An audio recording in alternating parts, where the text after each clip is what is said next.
안녕하세요. 2025년 12월 29일 월요일 당신과 함께 깊이 파고들어 볼 시간입니다. 오늘 다룰 주제는 당신이 보내주신 아마존에 대한 아주 흥미로운 심층 투자 보고서예요. 사실 아마존, 우리한테 너무 익숙한 기업이잖아요. 그런데 올해 주가 흐름을 보면 좀 이상해요. S&P 500 지수가 16%나 올랐는데 아마존은 고작 4에서 7%? 네, 다른 빅테크에 비하면 한참 뒤처졌죠. 맞아요. 그래서 이 보고서가 아주 도발적인 질문을 던지는 거예요. 혹시 우리 모두가, 그리고 시장 전체가 아마존의 진짜 정체를 완전히 잘못 보고 있는 거 아니냐고요? 바로 그 지점이 오늘 이야기의 핵심입니다. 보고서는 시장이 아마존을 여전히 모든 것을 파는 온라인 상점이라는 낡은 프레임으로만 보고 있다고 지적하거든요. 아, 그래서 주가가 정체되어 있다? 이런 분석이군요. 네, 하지만 물밑에서는 이미 거대한 변화가 끝났다는 게 이 보고서의 주장이에요. 아마존이 완전히 다른 종류의 기업, 바로 AI First Utility로 변신했다는 거죠. AI First Utility요? 그게 무슨 뜻이죠? AI를 기반으로 하는 기관 산업체, 약간 이런 느낌인가요? 정확합니다. 마치 전기나 수도 같은 인프라 기업처럼요. 와, 굉장히 다른 관점이네요. 그렇죠. 그리고 그 거대한 전환을 이끄는 두 개의 엔진이 있다고 설명해요. 하나는 물류 창고를 완전히 뜯어고치는 피지컬 AI 혁명이고요. 피지컬 AI? 그리고 다른 하나는 미국 정부의 핵심 파트너가 되어서 아무도 넘볼 수 없는 해자를 파는 소브레인 클라우드 전략입니다. 흥미롭네요. 오늘 이 두 가지를 하나씩 파헤쳐보면 왜 시장의 평가가 틀렸다고 하는지 그 그림이 명확해질 겁니다. 좋습니다. 그럼 첫 번째 엔진부터 한번 보죠. 일단 투자자들이 가장 걱정하는 지점부터 짚고 넘어가야 할 것 같아요. 보고서에서도 나왔지만 아마존이 AI나 데이터 센터에 쏟아붓는 투자 비용, 그러니까 캐펙스가 어마어마하잖아요. 맞아요. 시장에서는 돈은 계속 쓰는데 수익은 도대체 언제 나느냐, 이런 의심의 눈초리를 보내는 거고요. 정확해요. 시장은 항상 증거를 원하죠. 그에 대한 보고서의 대답은 이거예요. 혁명은 이미 당신 눈에 보이지 않는 곳, 바로 물리적인 세계에서 시작됐다. 물리적인 세계요? 네, 그 혁명의 이름이 바로 피지컬 AI고요. 피지컬 AI? 뭔가 SF 영화 제목 같은데요. 이게 실제로 아마존 물류 창고 안에서 벌어지는 일이라는 거잖아요. 그렇죠.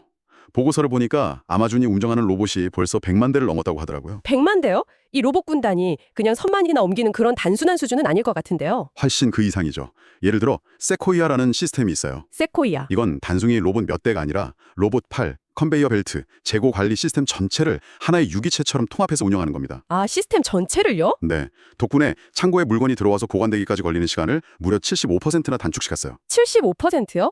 와, 이건 단순히 속도 문제가 아니네요. 재고 관리가 훨씬 더 효율적으로 바뀌었다는 뜻이잖아요. 창고 공간도 더 잘 쓸 수 있게 되고요. 바로 그거예요. 그런데 진짜 게임 체인저는 스페로우라는 로봇 팔이에요. 스페로우. 이게 왜 대단하냐면 기존 로봇들은 정해진 모양의 물건만 집을 수 있었거든요. 그렇죠. 하지만 스페로우는 컴퓨터 비전 기술, 그러니까 눈으로 상품을 직접 보고 인식해요. 그래서 수백만 가지의 각기 다른 모양, 크기, 재질의 상품을 정확하게 집어낼 수 있습니다. 잠깐만요. 그게 기술적으로 가장 어려운 부분 아니었나요? 사람 손처럼 부드러운 장난감, 딱딱한 책, 모양이 제각각인 주방용품 이런 걸 다 알아서 집는다는 거잖아요. 맞아요. 바로 그 개별 상품 피킹 작업. 이게 전체 물류 프로세스에서 사람이 가장 많이 투입되고 시간도 오래 걸리는 약 65%를 차지하는 병목 구간이었어요. 아, 65%나? 네, 스페로우는 이 구간의 완전 자동화를 가능하게 한 열쇠 같은 존재인 셈이죠. 그렇군요. 그럼 보고서에 나온 뒤짓이라는 휴머노이드 로봇은 또 뭔가요? 솔직히 사람처럼 두 발로 걷는 로봇은 좀 보여주기식 아닌가 싶기도 한데요. 바퀴 달린 로봇이 더 효율적이지 않나요? 좋은 지적이에요. 저도 처음엔 그렇게 생각했는데 보고서를 보니 아주 실용적인 이유가 있더라고요. 어떤 거죠? 아마존의 수많은 기존 물류센터들은 전부 사람의 동선에 맞춰서 설계됐어요. 계단이 있고 통로도 좁고요. 아, 그렇죠. 바퀴 달린 로봇을 넣으려면 이 구조를 전부 뜯어고치거나 창고를 새로 지어야 해요. 비용이 엄청나죠. 네네. 하지만 디짓은 사람처럼 계단을 오르내리고 좁은 공간을 통과할 수 있으니까 막대한 추가 비용 없이 기존 시설에 바로 투입할 수 있는 거예요. 아, 그런 현실적인 이유가 로봇의 환경을 맞추는 게 아니라 기존 환경에 로봇을 맞추는 발상이네요. 그렇죠. 종합해보면 이건 단순히 인력을 로봇으로 대체하는 걸 넘어서 물류 시스템 전체를 AI와 로봇 중심으로 재설계하는 거대한 프로젝트로 보이는데요. 이게 실제로 돈으로는 얼마나 절약되는 효과가 있나요? 숫자가 아주 구체적으로 나와 있어요. 이 모든 로보틱스 기술을 통해서 포장된 상품 하나를 처리하는 데 드는 비용이 약 30센트씩 절감된다고 합니다. 30센트. 우리 돈으로 한 400원 정도인데 이게 작아 보이지만 아마존이 하루에 처리하는 물량을 생각하면 정말 어마어마한 금액이겠네요. 그렇죠. 티끌 모아 태산이 아니라 태산 모아 우주를 만드는 수준이죠. 보고서는 2027년까지 이 로보틱스 도입으로 절감되는 총 비용이 무려 126억 달러, 우리 돈으로 약 16조 원에 달할 것으로 예측하고 있어요. 16조 원이요? 그런데 더 놀라운 숫자가 보고서에 있더라고요. 유출된 내부 문건을 인용했던데 아마존이 2033년까지 약 60만 명의 신규 고용을 피할 수 있을 거라고요. 맞아요. 이건 좀 충격적인데요. 네. 이게 일시적인 비용 절감이 아니라는 걸 보여주는 숫자예요. 회사의 비용 구조 자체를 영구적으로, 근본적으로 바꾸는 파괴적 혁신이라는 거죠. 매출은 계속 느는데 인건비는 거의 늘지 않는 구조를 만들겠다. 바로 그겁니다.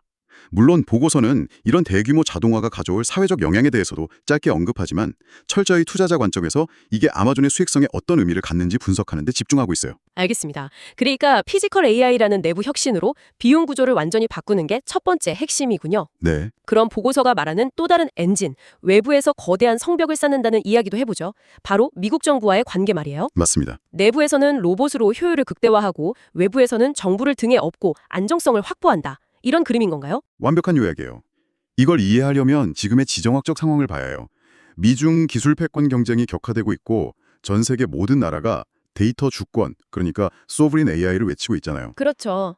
이런 안개 속에서 아마존 웹 서비스, 즉 AWS가 미국 정부에게 가장 믿을 수 있는 기술 파트너가 되어가고 있다는 게 보고서의 분석입니다. 그 상징적인 사건이 바로 보고서에 나온 500억 달러 투자 계획이겠군요. 네, 500억 달러, 우리 돈으로 65조 원인데 정말 천문학적인 숫자죠. 도대체 이 돈으로 뭘 만드는 건가요? 단순히 데이터 센터 몇 개 더 짓는 수준은 아닐 것 같은데요. 전혀 아니죠.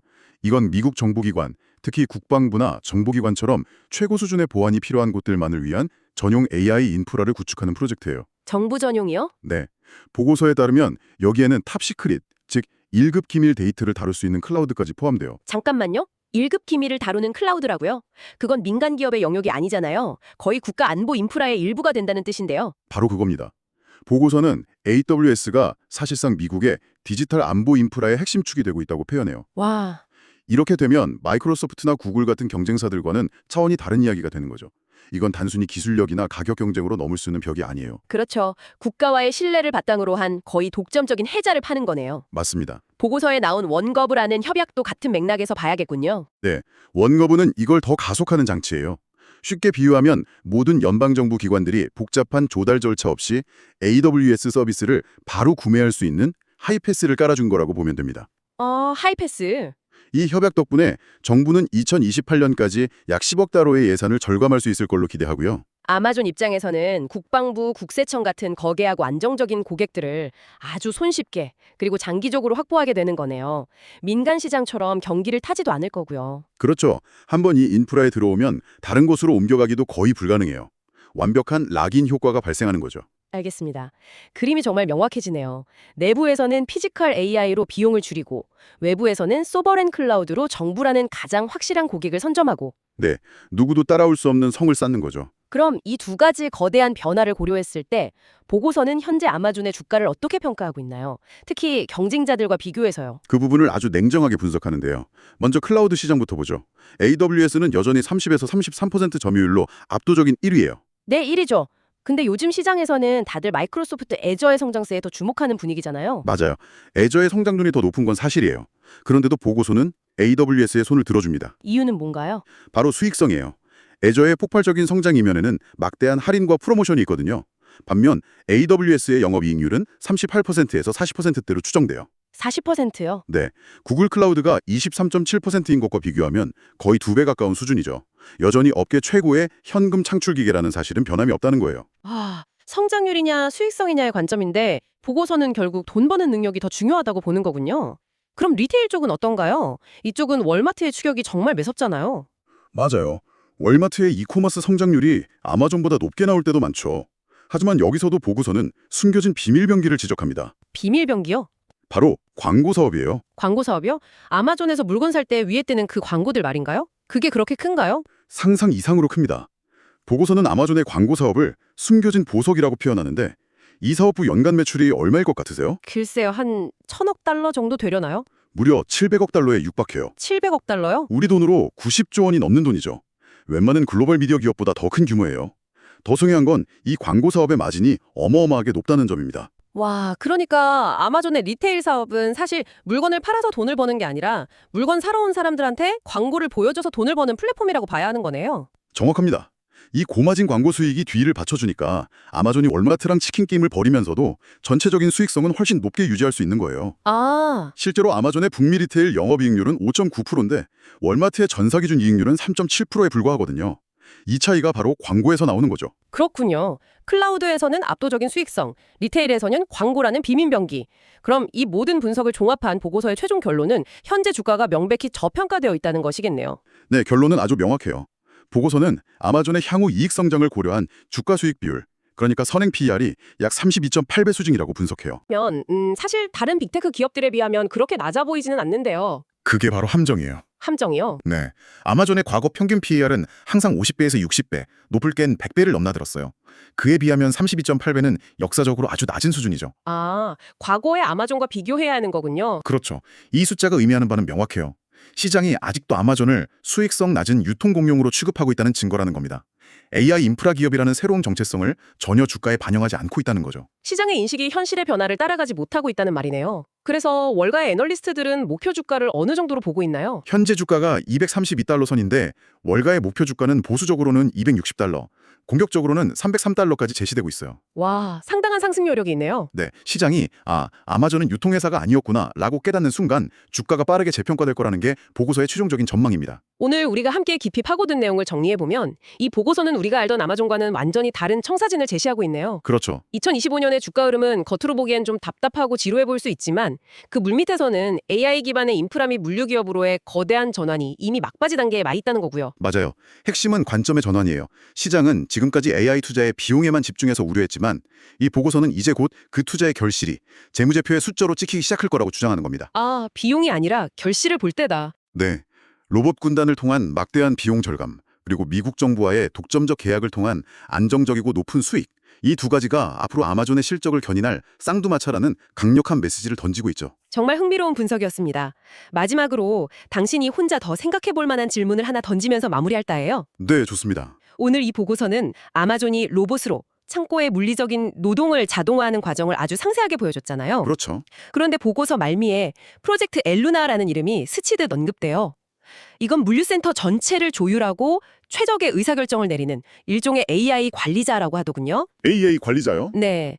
만약 AI의 역할이 단순 육체 노동을 넘어서 이 거대한 조직의 관리, 감독, 전략 수립 같은 화이트 칼라의 영역까지 본격적으로 대체하기 시작한다면 기업의 모습은 또 어떻게 변하게 될까요? 아마도 이것이 이 AI 혁명의 다음 장에서 우리가 마주하게 될 더 큰 질문일 겁니다.